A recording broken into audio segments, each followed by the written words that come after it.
አድካሚ ስራ ውሎ ነበረን። ጾም ስለሆነ አጋዥን ስልስ ብቻ ነበር ስሪልኝ አልኳት። በዛ ያለ ስልስ ስለነበረ ፓስታ ብቻውን ከምንበላ ከጎን ሽሮ ለምን አንጨምርበትም ብዬ ሽሮአችንን መስራት ጀምሬያለሁ። መጥበሻዎች ላይ ዘይትና ስልስ ካደረግን በኋላ ሽሮአችንን በትንን በዚህ መልኩ እንቀላቅለዋለን። ሙቀቱን ቀንሰን ትንሽ ካሸናው በኋላ የፈላ ውሃ እንከልሳለን።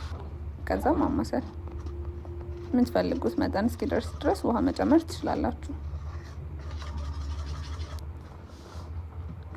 ስልሱ ጨው ስለነበረው ትንሽ ጨውን ያረኩበት የአትክልት ቅቤ ተጠቅሜያለሁ። ፓስታችን እዚህ ጋር ደረሰልን። የድንች ሰላጣችንን እናዘጋጃለን። ድንች፣ ቀይ ሽንኩርት፣ ቃሪያ፣ ቲማቲም፣ ጨው፣ ዘይት፣ ሚጥሚጣ ማቀላቀል። ፓስታችንን ማቀላቅለናል።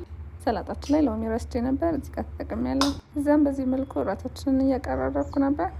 የሮብ ምሽት የጾም እራታችን ይሄንን ይመስል ነበር። ፖስት ማድረጋቸው ቪዲዮዎች ከወደዳችኋቸው ላይክ፣ ፎሎ፣ ሼር ማድረጋችሁ እንዳይረሳ።